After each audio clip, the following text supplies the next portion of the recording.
episode 1. The title of the session is Gross and Subtle, which is Stula and Sukshma, right? This is the broad coverage of season 2, which I have already mentioned in the last session in season 1. And also this document has been circulated a few times, and I'm sure you must have taken a look at this. I have a few clarifications to make on this. One, it is not that, session 1 will be on Sharira Trayam, session 2 will be on Avastha Trayam, and so on. No, that's not how it works. All these concepts are linked to each other, right? Which means even in the session 10, we might come back and refer to a new concept in Sharira Trayam, right? Or in session 1, which we are doing today, we may see a few concepts in, say, Kalatrayam, right? So, since they're all kind of interconnected, we will keep coming back to it. So that's one thing that we must know. Second, each person in this group is at a different level. Very consciously, we have built a heterogeneous mix of people. We did not have a qualifying criteria for people to be in this journey, right? Because there are people who are, say, call themselves non-believers, but they might actually know a lot, having read, for example, say, a J. Krishnamurti or an Ayn Rand, right? So there's some of the basic philosophies may be very clear in their mind. But there may be people who say, look, Ranga, I have done a master's in Vedanta, but still certain fundamental concepts could be shaky for them, right?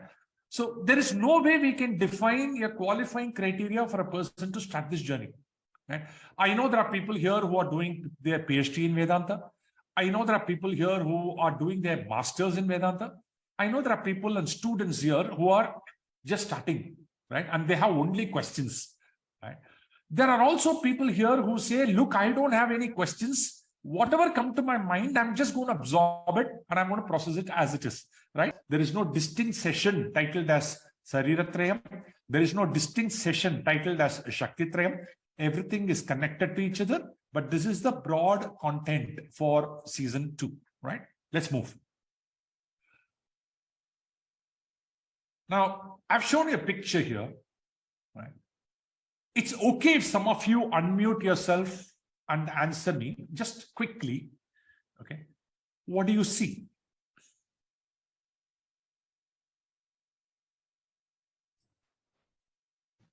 A beautiful living room. Beautiful living room, okay. Well organized and arranged living room. Okay, well organized and arranged living room. There is a lot of space.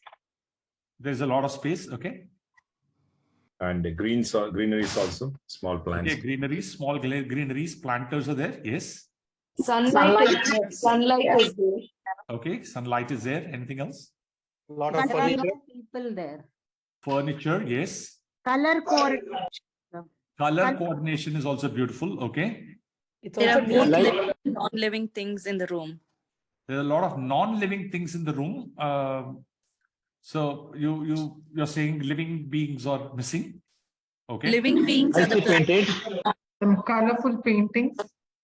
Okay, good painting. Excellent. Thank you. Thank you very much. I'm going to just read some of the messages, Ranga. Some people have written a message. A place for everything and everything at its place. Excellent. A place for everything and everything at its place. That means the room is very well organized.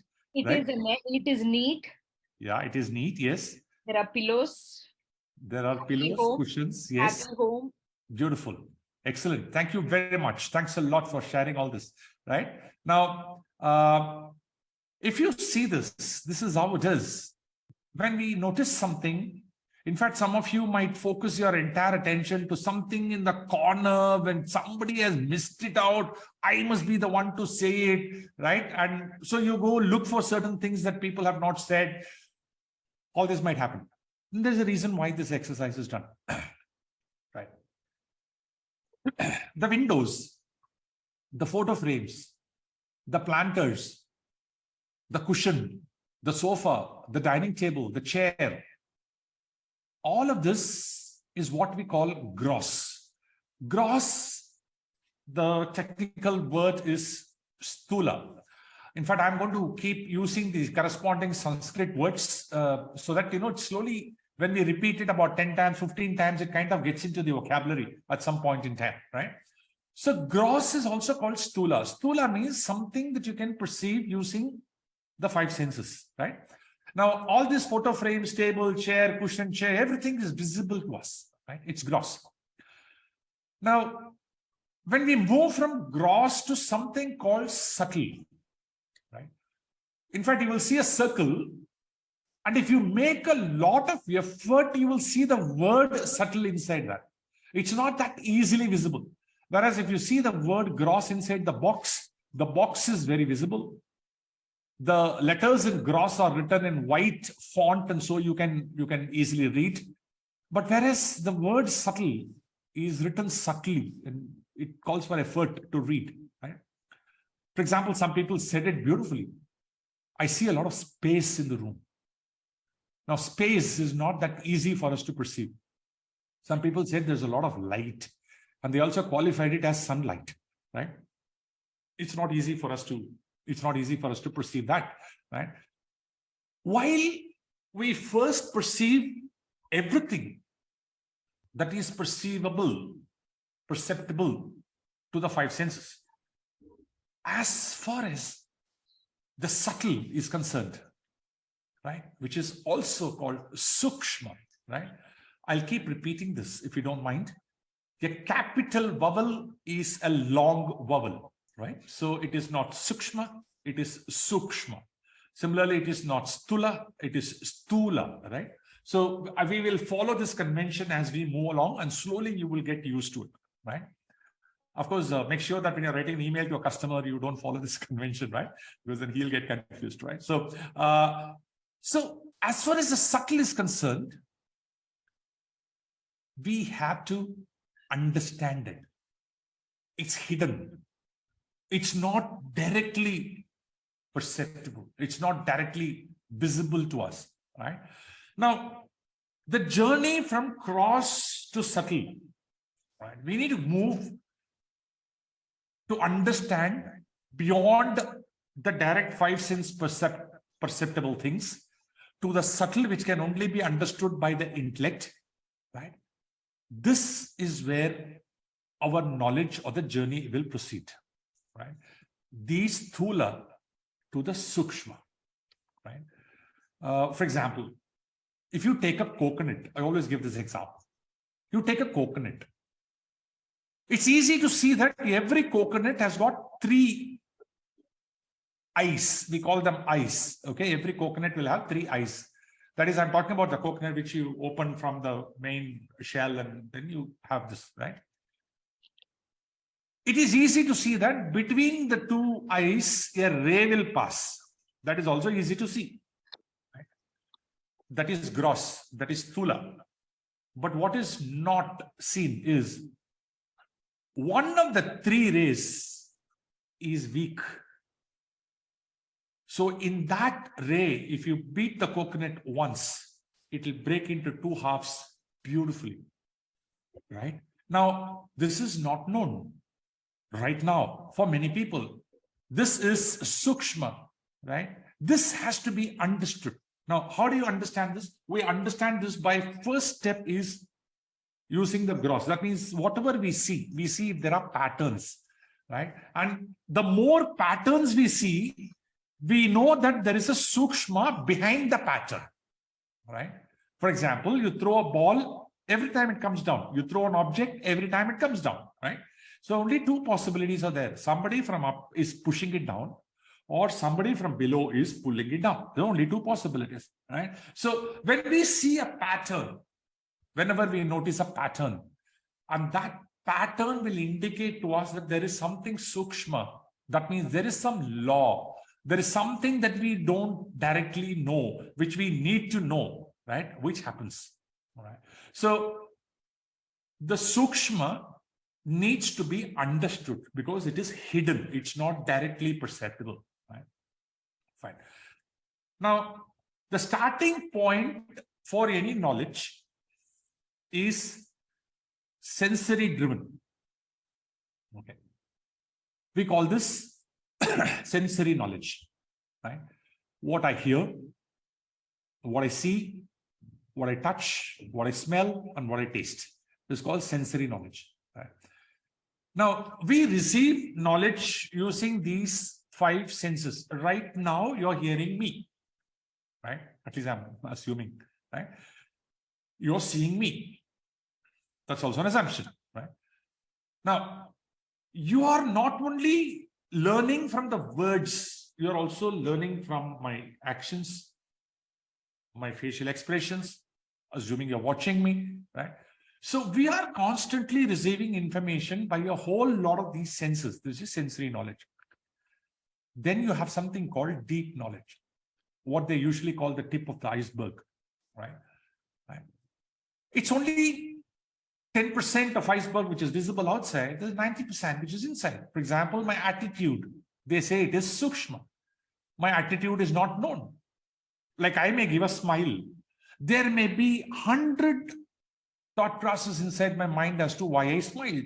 It can be a welcome smile. It can be a loving smile. It can be a sarcastic smile, right? It can be a jealous smile, right? So what is seen is the gross part.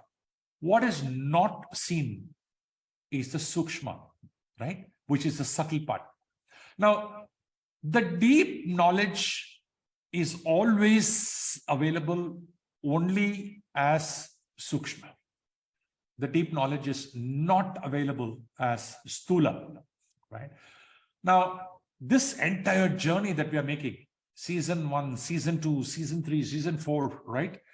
All this journey, the entire journey is going to simply facilitate us from moving from a sensory knowledge, which is so obvious, to a deep knowledge, which is driven by intellect, which is driven by analysis, logic, and ability to understand, right?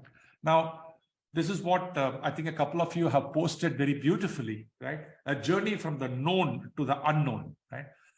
It's very difficult for us to move from unknown to unknown, right? For example, if I say cat, immediately a particular kind of knowledge comes into your mind, right?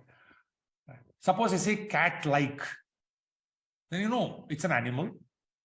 You know it's a 4-legged animal, right? You possibly think it's a little small in size. Right? You possibly think it's a home kind of an animal. It's not a ferocious wild animal. So you get some piece of knowledge the moment I say cat-like, right? Now it's easy for us to move from the known to the unknown rather than from unknown to the known. Suppose, in fact, a very beautiful example my Guruji used to say. He used to suddenly say Gegabuga. Now all of us will keep blinking. He'll say Gegabuga. You don't know? People who know Gegabuga, please put up your hand. Nobody will put up a hand. Then he will say, even I don't know because I just constructed the word, right? So if we don't know something, it's very difficult for us to know what we don't know from what we don't know, right? So the entire journey of this Vedanta, the starting point is what is known. The Jagat, the world is known, you're seeing it. The people are known, you're seeing it. The planets are known, you're seeing it, right? The sound is known, you're hearing it, right? So the journey... Ranga, sorry, Yeah. your audio is going off in between a few words here and then I'm not able to hear. I'm not sure the others are... Is it experienced by others also? No, it's clear for me. No, we can it's hear it clear for us. so for us. All right, okay. Okay, Yeah. I'll check it then at my end. Thanks. No problem. Thanks. But I really appreciate the fact that you chose to interrupt and give this feedback. It's very, very important that you please do this because while I am completely accountable for making sure that this learning happens well, I would request you to share the responsibility of learning also. So if something is interrupting you from learning, I think you have the right to tell it. And please say it. Thank you so much for taking this liberty. Wonderful. Right? So which means you move to the unknown only from the known, right? So that's why, if you notice, the entire Vedas, everything is organized to keep you familiar with what you're familiar with first, And then slowly they take you to the journey of the unknown, because we are very uncomfortable with something which is really subtle, which only intellect can perceive. Our eyes cannot perceive. In fact, the first question a child asks is there God? And you say yes. They say, show me. Can I hear him? Can I smell him? How do you know it's him? Right? Why can't it be her? Why can't it be your neuter gender? The child will ask all questions, but if you look at it from where the questions are coming from, the questions are coming from a child is unable to understand what is not perceptible by the five senses. And it's very difficult. It's equally true for an adult as well, right? So the journey has to start with the known and then slowly take you to the unknown by eliminating a lot of possibilities, right? So I'm also going to take the same journey, and I'm not going to be in a hurry. You will see my sessions also delivered slowly, deliberately, and there are instances when you will hear me say the same thing again and again and again, and there is a reason, because when we repeat some things, it goes into subconscious layers of the mind, right? So every repetition that I'm making is planned repetition, right? Please take it as reinforcement, right? Now, let's proceed and see. Okay. I'm going to take an example here for you. You have the five elements: the earth, the water, the fire, the air, and space. Then you have the five senses: the smell, the taste, the sight, the touch, the sound. Make an observation. You remember I said some time back that we notice a pattern. And once we see a pattern consistently, we know that there is a Sukshma behind it, that there is a law governing it, right? Whenever you put a wooden object on a water, if it floats, and every wooden object floats, and it is consistently happening, then you know there is a law behind it. Then you try to understand that law, right? When you see the sun rise in the east every day, sets west in the every day, and you see a pattern, you know there is a law, and you try to understand the law, right? But you may have a wrong understanding. Like somebody said, initially the sun is rising and setting without realizing the earth is rotating, sun is stationary, right? So we may have a wrong understanding. That's okay. But I think first level is to spot patterns. Okay. Let's see some patterns here. Right? Five elements, five senses. Let's draw a table.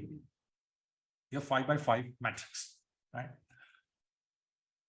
Let's start from down. Let's say space. Some of you said in the room you saw space. Okay. Did you actually see space? Can space be seen by the eye? Does space have a smell? Space. Can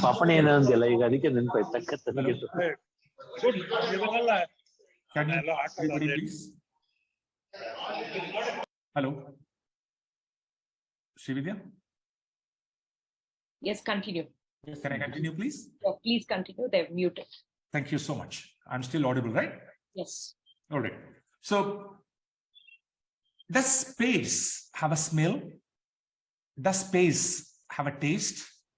If you start asking these questions, you suddenly realize without space, there can be no sound, which means space doesn't have smell. It doesn't have a taste. You can't see space, right? You can't touch space. You can touch an object in space, but you can't touch space, right? But yes, sound is very much there in space, right? Which means without space, sound cannot exist, right? Let us see what happens to air, okay? You will notice something beautiful. Air doesn't have a smell.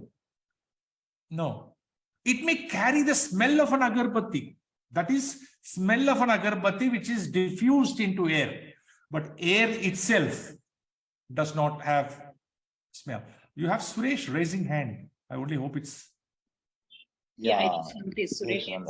I have a question. Can I? Is it okay if you can hold on to the question till I complete? Sure. If you don't mind, please make a note of that question. Thank you. This is Suresh Ranganathan, right?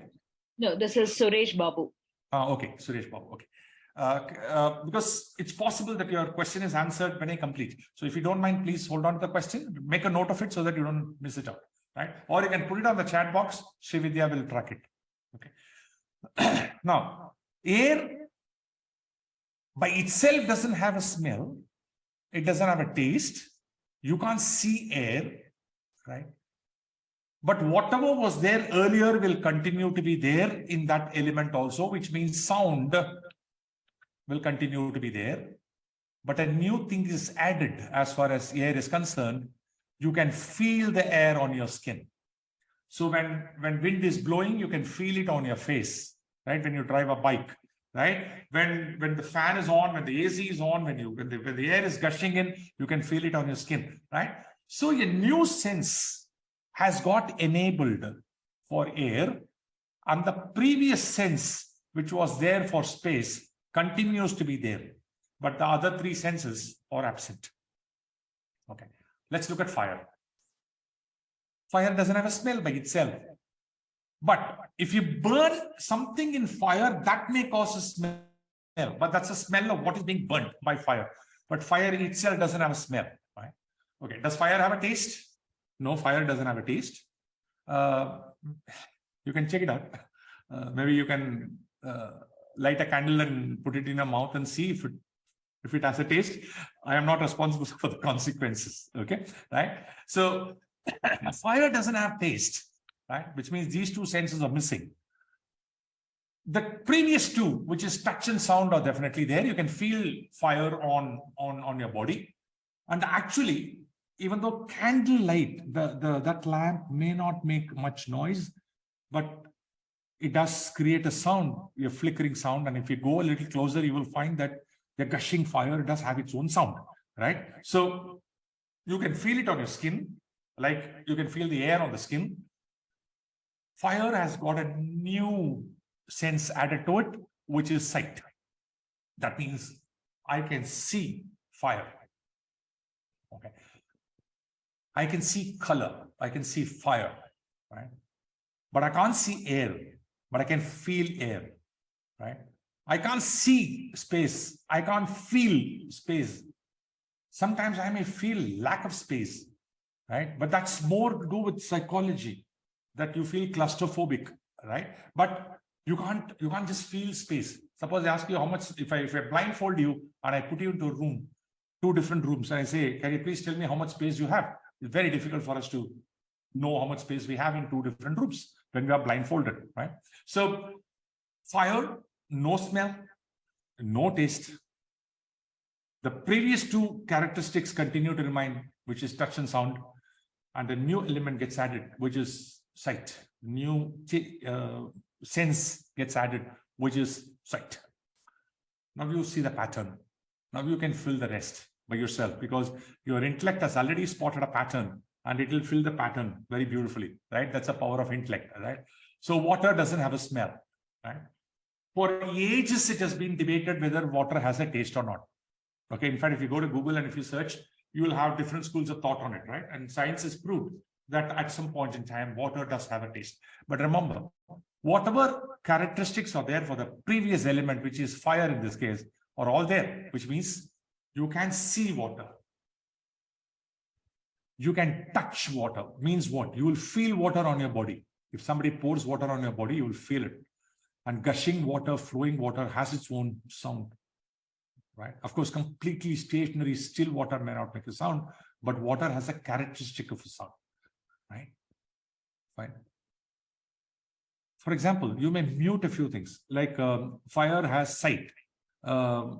You may cover it in such a way that fire is not seen, right? And then you may argue that, no, I'm not seeing fire. No, it's like Gandhari, who shut her eyes. And then that doesn't mean that eyes can't see. She can't see because she shut her eyes, right? So we are not here talking about, we are here talking about a specific characteristic of that element. That's all, nothing else, right? So water, the new sense that's got added to water is taste. Water does have its own unique taste, right? Now, in fact, in science, it is proved that the taste of water depends to a large extent on what you tasted before that. Okay, so there's a lot of work. Those of you who are academically oriented, who wants to understand this a little more in detail, can go and look up that very easily. Right? Earth, the previous four, which was there for water, is there. Then there's one new thing which has got added. Earth has its own smell. Any element of earth. For example, the mobile phone is an earth. The mic which is in front of me is earth. The laptop in front of me is earth. My spectacle is earth. So any element might have a taste, sight, touch, sound, smell, right? And the order in which I have stated the elements, and there is a reason for that order. If you notice carefully, all the five senses are functional in earth. One sense is not functional in water.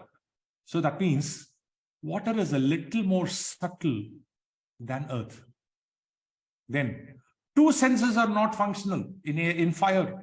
So fire is a little more subtle because you have to understand it, right? It's not directly perceptible, right? So what's happening here is earth is the grossest element. The most Stula is earth. The most Sukshma is space, right? Which means the knowledge of space is the knowledge that is possibly most difficult to understand, right? Right. In fact, when I have a cup in my hand and I move the cup, is the space inside the cup also moving? The cup has moved from point 1 to point 2. But what about the space inside the cup? Has that also moved? No. Space has not moved. In fact, space in the cup has not moved. The cup has moved in space, right? So to be able to understand this difference, that space by itself cannot move. It's there everywhere, right? To have that understanding calls for intellect, and it is subtle. And the most subtlest element to understand is space, right? For example, when you compress and expand earth, you create energy, right? Fine. Similarly, you use water to create energy, right? Hydropower. We generate energy out of water, right? Similarly, we call thermal power. We generate power using fire, right? Then similarly, you generate fire, windmills. We create power out of air. Can we create power out of space also? Yeah. And that being the subtlest element should possibly be giving me the biggest power, right? But to be able to do research in this, to be able to understand, we need to cover a lot of ground, and we need to move through the Stula to the Sukshma. Directly, we can't land on the Sukshma because our human mind is designed to understand the unknown from the known, not the other way about, right? So Earth is the grossest, space is the subtlest. In fact, it is said very clearly, how does manifest and unmanifest happen? During Pralaya, right now you see the fully functional world, right? Kali Yuga is happening, fully functional world, right? So what's going to happen during Pralaya, if you carefully see, it will fold beautifully in the same order. The entire earth is supposed to be submerged into the ocean. That means there's a huge tsunami which will submerge the entire earth.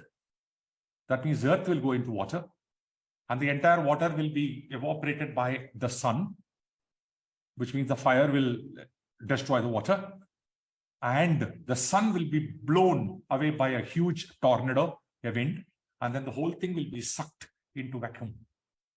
Then everything stays in unmanifest. And then when we manifest happens, the space, and there is a big bang. Okay, Ramanathan's question, I said, we have to cover a lot of ground before we come, right? And that is a big bang. And that one vibration releases from the space, the air, from the air, the fire, from the fire, the water, from the water, the earth. In fact, Taittiriya Upanishad, if you see, they say very clearly which one evolves from what, very nicely, right? So that order is very important, right? Grossest is earth, subtlest is space. My question to you, Does this look coincidental? Or do you think there is an intelligence behind this? Right? It has not been, it cannot be coincidence. There must be some logic. There must be something that we are missing. And that something that we are missing is obviously missing our five senses, which means we need to go deeper to understand the Sukshma. Right? Let me give another example before we can move forward. Right?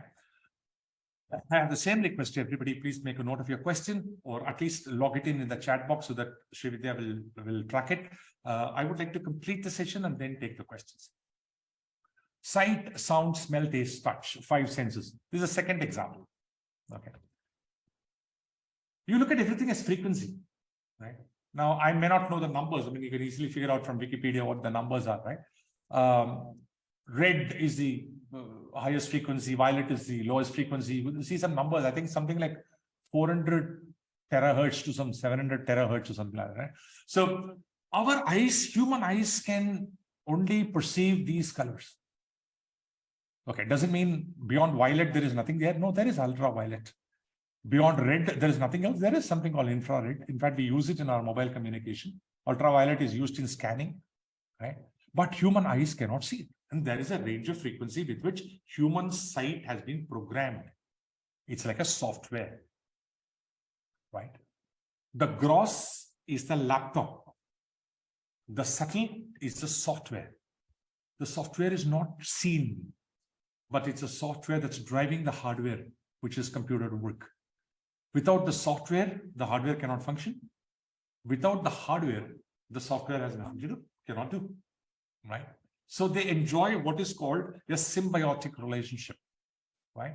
One doesn't make sense without the other, and together they make a lot of sense, right? So this seems to be programmed.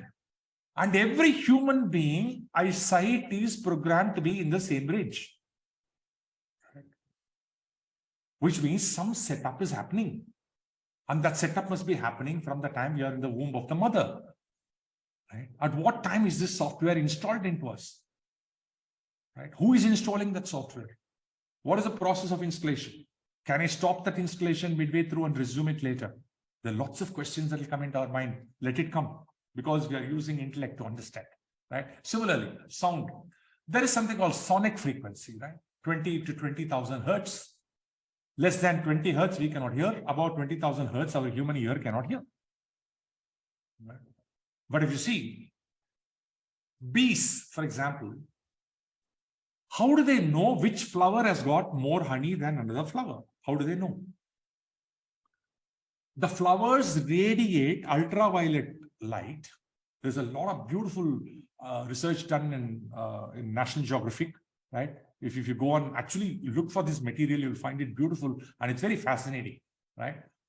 So the flowers radiate that ultraviolet signal, right? And bees capture that signal and they go exactly where the honey is. How do bats move without hitting an object? They don't have eyes. Right? They radiate sound waves at a frequency that human ears cannot hear. Elephants, there is a lady, I forget her name. She has dedicated her life for the research on elephants. Elephants apparently communicate to other elephant herds which are 1,000 miles away by subsonic sound. Subsonic sound is below 20 hertz. Supersonic is beyond 20,000 hertz. Right? And they communicate beautifully. Now, we have different species. Similarly, we have ranges for smell, taste, and touch also. We have ranges for smell, taste, and touch also. Right? Now, my only question is, different species have different ranges. Like a cat can walk into an unfamiliar house without tripping and falling because they can see in the night. But in our own house, in which we have lived for 20 years, you can trip and fall. Right? Owl, it has a range which is different. Ants apparently can smell sugar from tens and hundreds of meters. Ants can smell sugar. I'm not talking about sighting sugar. I'm talking about smelling sugar. I'm just wondering, if I put a few crystals of sugar even inside my nose, I can't smell it. I can sneeze. right? I cannot smell. My range is not that. Whereas ants have that range, and all the ants have been given the same range. Right? Dogs smell. That's why dogs are used in investigation. Right? Now, again, all this is set. When manifestation happens, all this is set. Question: does this look coincidental? Or you see the pattern, and the pattern urges us to know what we're missing, right? And then suddenly you realize the five senses are of relatively less use, because that's only giving us 10% of the knowledge. The remaining 90% of the knowledge is Sukshma. And I think we need to invest our time in knowing the Sukshma rather than knowing the Stula, which is not a great thing, right? Fine. Now, what I'm doing in this session quickly is to set certain basics in place so that I can launch into the 12 topics comfortably, right? We have 2 weeks time to clarify all your queries on the basics starting tonight, right? And then once the gaps are filled in to whatever extent possible, feasible, we are all set to launch, right? In fact, we had a very interesting question from a person who was a Buddhist follower, right? Or a Westerner, for example. A Westerner was arguing as to, you guys believe in multiple births and rebirth and so on. You live only once and just freak out, enjoy your life and move on. After death, don't bother what happens to you. So that's one school of thought, right? Now, what is your perspective of time? Time is Kala, right? Time is Kala in some sense. Now, do capital A, extended vowels, okay? Kala, right? So, if you look at the linear clock, yes, there is 0 on one side, there is 12 on the other side. And mathematically, 12 is greater than 0, right? If you take a linear clock. But if you take a circular clock, right? If I ask you what is 0 o'clock, and if I ask you what is 12 o'clock, you will point to the same position, isn't it? 0 o'clock and 12 o'clock points to the same position. Does it mean mathematically 0 is equal to 12? No. But then how can 0 o'clock be equal to 12 o'clock, right? Now, all you have to visualize is a huge clock, absolutely a huge clock, where one end is 0 and the other end is infinity, right? Now I'm going to go back and correct that 12 to infinity, right? So one end is 0, another end is infinity, and you have 0 and infinity meeting at the same point, right? In fact, if you go back and read the Buddhist philosophy, they will say shunya. They'll say everything is 0. There is nothing, right? In fact, they'll give you scientific evidence. The whole universe, if you look at the space, it is 99% empty space. All your solar system, your galaxies and your stars and everything put together occupy only 1%. The remaining 99% is empty space. And the same is true for an atom, right? 99% empty space and only 1%. There is something Stula, which is it, right? So if you go and ask a Buddhist, they'll say, it's shunyam, right? Now, what does our scripture say? Everything is complete. Everything is purnam, right? Purnam adam, purnam idam, purnat, purnam udachyate, right? So we say everything is complete by itself, right?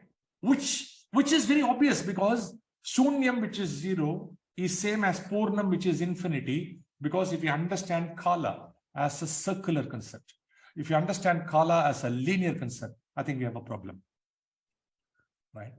This foundation is important when we go to karma, right? There are 2 sessions only on karma, understanding karma from a practical perspective, right? Birth and death are just 2 incidents in the entire cycle of time, right?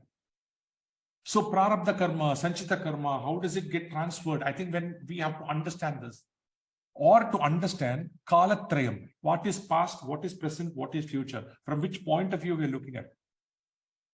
Because the past is gone, the future will become past at some point in time, right? So from which point you're looking at becomes very important, right? So to understand whether it is karmatrayam or kalatrayam, or for that matter, even shariratrayam, we need to have a correct understanding of perspective of time.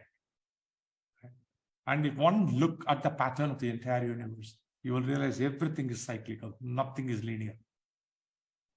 Right? Whether it's planet going around the sun, whether it is galaxies that are expanding and contracting, everything is seasons coming and going. Right? You will see everything is cyclical, and you see a pattern, and that pattern means there is a law governing it, and there is a Sukshma governing it, and we must know this. Right? So this is a very powerful concept. I want you to think about this. Now, in this session, I will only introduce you to some 3 or 4 concepts. This will leave you with more questions than answers. Let those questions come in. My request, I'm serious about this. Please buy a thick, fat notebook. Okay. Write down all your questions alone there. Don't write notes in that notebook. That notebook is meant only for your questions. Don't even write the answers there. Believe me, that will become your biggest resource of spiritual growth. Right? Make sure that doesn't have notes. I mean, that doesn't have your notes. Make sure that doesn't have the answers. Just write down all the questions. That can be a very valuable knowledge base for you, right? Because all those questions are coming from your intellect, right? So this session, I'm just setting the foundation. And then we have a long way to go. We have another 12 to 15 sessions to go and cover, right? So let's look at quickly intellect. Possibly I'm getting closer to 9:30. How do I get all this deeper knowledge? Sensory knowledge is gross, it is Stula. Deeper knowledge is to be understood. What are the ways by which we can understand, right? So what are the different ways by which intellect can understand? Not intuition, okay? We are not here talking about instinct. We are not here talking about intuition. We are talking purely about intellect here. What are the different ways? The first way is what is called direct perception, which is Stula, which is 10% of the knowledge, which comes by directly seeing, directly hearing, directly smelling, directly touching, and directly tasting, right? So 5 senses, knowledge got, it's called direct perception. Sanskrit word pratyaksha. Okay, it's not pratyaksha, it's pratyaksha. Okay, so extended vowel. So pratyaksha is pratyaksha knowledge, right? In Tamil we have pratyaksham. So in different languages we have the same word, right?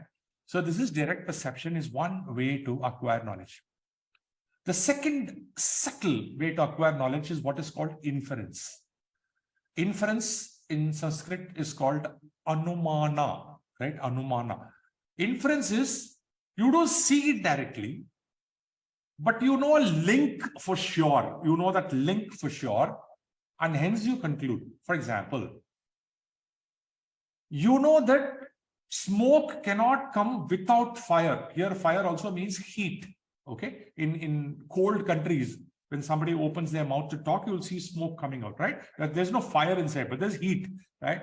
So when there is fire, only there can be smoke. So when you see smoke coming from a distance, you conclude that there is heat, there is fire there. Now, but do you see the fire? No, you don't see the fire, right? The fire is not seen directly. Now, this way of learning is, or knowing, is called anumana, which is second way, which is inference. The third way of knowing is analogy, which is called upamana. Okay. Like you don't know something, and to make you understand what you don't know, I am telling you something that you know, which is very close to it. Right? For example, suppose I say, in this entire joyful Vedanta journey, I have received Himalayan support from the core team. Suppose I say that. Okay. And I really mean it also from the depth of my heart. I have received Himalayan support. Now, you understand Himalaya. And what all you understand about Himalaya? That it's very vast, it's very big, it's very deep. So when I say Himalayan support, you understand that the support that the core team gave me is very vast, very deep, right? And it's very big. So you understand one thing which you don't know through something that you know, and that's called upamana, right? For example, we say Kiran Bedi is like a tigress. Now, that doesn't mean she's an animal. No, that's not what is meant, right? There are certain attributes of tigers which is there in Kiran Bedi, right? And you are quickly able to understand. So the next way to learn is upamana, which is analogy. The fourth way to learn, which is moving from gross to subtle, is postulation, right? Postulation in Sanskrit is also called arthapatti, right? Arthapatti means, for example, you see a very healthy person. He's very healthy, very active, very energetic. And he makes a statement that for the last 5 years, I have not slept in the night at all. And it's a truth. He's not telling a lie, okay? You see a healthy person, he's very energetic, and he says, I have not slept in the night for the last 5 years. Now you quickly conclude that if he has not slept in the night, he must have been sleeping in the daytime. Okay, I'm not talking about a guy who's working in call center. Okay, sorry, that's not what I'm talking about. I'm talking in general about. So how did he come to that conclusion that he's sleeping during the daytime? Because you made a postulation. What is the postulation that he made? That if a person has to stay healthy and energetic, sleep is very important. You can't be without sleeping for 5 years. And if he is not sleeping for 5 years, he can't be healthy. And because he's healthy, he has been sleeping. Right? So you make certain postulates and you come to certain conclusion based on certain evidence. Right? And that's called arthapatti. That's a way of learning. Here's something which is new. And we will use all of these methods to reach the Sukshma. Okay, that's why it's important for us to know what are the tools we're going to use, right? Then there's something called non-apprehension, right? It's also called as anupalabdhi in Sanskrit, right? Non-apprehension is a slight modification of, say, a postulation, but it's more on the negative side. What does that mean, non-apprehension? For example, say an aircraft has crashed into ocean, and for last 10 days, a huge rescue team has been going around that area of the crash. They could not spot any of the bodies. It's more than 5-6 days, right? So what do you conclude? You conclude that everybody is dead. But have you seen the dead bodies? No. How did you conclude that everybody is dead? Because you realize that it's impossible for somebody to be alive for 5 days in water. And since you have not found a live body, you conclude that they're dead. Now, it's slightly different from postulation in the sense, an absence of something kind of telling you that something else is present, right? Maybe another simpler example can be, you go to a school, which is a working day of the school. Okay, it's not a holiday, it's a working day of the school. You go to the ground and you find that the ground is empty. And you conclude that some classes are happening, some teachers are there. So you don't go to the staff room to find the teacher, you go to the classroom to find the teacher. Why? Because you think that the ground is empty, it's a working day. So students are not there in the ground, which means the students are there in the class. And because the students are there in the class, the teachers are also there in the class. So teachers won't be in the staff room. You come to that conclusion. That kind of a logical analysis, which our intellect makes, right, is non-apprehension, which is also called anupalabdhi, right? I'm just trying to give you some day-to-day examples, right? Then there's something called verbal testimony, which is also called shabda. Okay. In fact, 90% of the knowledge that we have has got from shabda. That means we hear certain words, right? And from the words which are sound, which are shabda, we understand certain things, right? I gave an example of gegabuga. Gegabuga is also sound, but that's not a word because you don't know the meaning of it. But today, if I assign a meaning to you, gegabuga. So whenever I say in season 2, gegabuga, this is what I mean. And all of you understand it that way. And then when I use gegabuga, then you have the subject, that sound knowledge. right? That knowledge of that sound, right? The sound knowledge is different from knowledge of the sound, right? So what I meant is knowledge of the sound, right? So Shabda, this is called Shabda Pramana. So when you say Shiva, when you say Shakti, when you say some words, now each of those words you have understood as having some meaning, and that meaning you will know the moment the words are mentioned, right? Now, like I am introducing you slowly to those sabdas, like I say Pratyaksha, Anumana, Upamana, Arthapatti, Anupalabdhi, Shabda, Karma. I've been introducing you to a lot of words, Stula, Sukshma. All of these are sounds, and I'm trying to give you a meaning for those sounds. So whenever I say Stula, your mind will replace it with gross. Whenever I say Sukshma, your mind will replace it with subtle, right? So these are the 6 different ways by which we can learn or we can know something. And this entire journey, we will use all of them, a combination of them, to reach to the subtlest of the knowledge, right? Did you hear the sound, by the way? Yes. Okay, Yes. thank you. So, Big Bang, right? I mean, a lot of questions on Big Bang, what before Big Bang, how did, if universe was manifested, where was it before? A whole lot of questions, right? And I have posted in the group. If there is one question that you should park for a long time, because we have a lot of ground to cover before that question can be answered, it is that question of what before Big Bang. In fact, what before Big Bang, scientists have no answer. Our scriptures has very clear answers. Okay, so we need to wait for that, right? So Big Bang can be understood in a very commonsensical way. It's happening to you every day. It's happening to me every day. It's not something that happened to the universe. What happens to the universe happens to you and me, right? Okay, what is this Big Bang? For example, when you plant a seed in the ground, assuming the ground is fertile ground and you watered it, there is a point, there is a moment, there is a point at which the seed will break and then the manifestation will start. And that's a Big Bang for the seed. That's all. Similarly, you would have listened to a lot of advice from people. You would have read a lot of books. You would have attended a lot of workshops, right? Suddenly, something that somebody said made a lot of sense to you and you transformed. And that's a Big Bang moment for you. Right? Your life changed after that. Yeah. Big Bang happens to us very often. In fact, all the transformations we have got have all happened because of Big Bang, nothing else, right? So what does Big Bang do? Basically, it just creates the initial Stula and creates the initial Sukshma. That's all it does. Okay. When a seed breaks, when the Big Bang happens on the seed, a little Stula is created and a little Sukshma is created. That's all. And then, over time, what happens to these two? Both of them grow.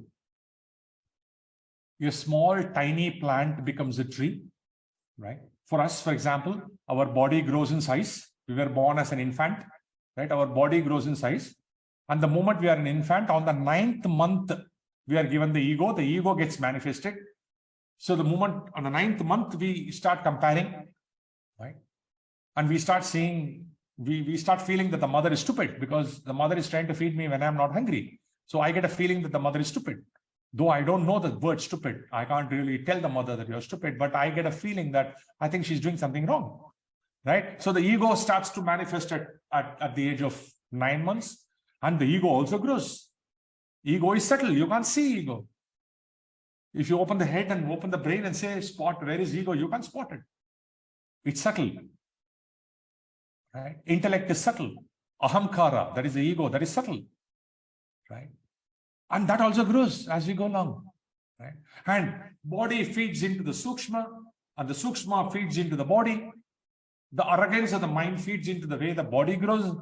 The physical exercise you do, which grows your body, changes your mind, right? So what happens is the gross feeds into the Sukshma feeds into the gross, and it's a continuous process that happens. Then we go through a process of growth, which happens for an animal, which happens for a tree, which happens for us.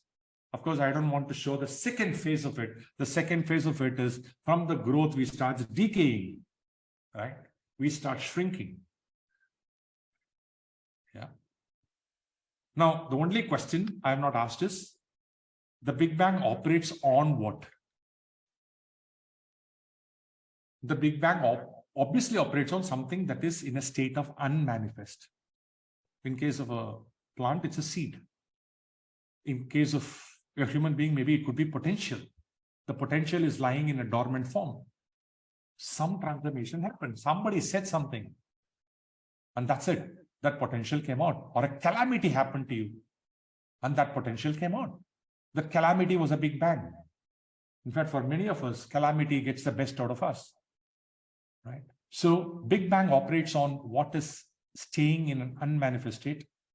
And all it does is it manifests a little of gross, a little of Sukshma, and then lets time do everything else. Kala. Right? The Kala will take over from there. That's it. Right? This is exactly what it is. When we go to the next session, I had planned this session for 60 minutes, and I think I'm exactly from the time I started, it is 60 minutes.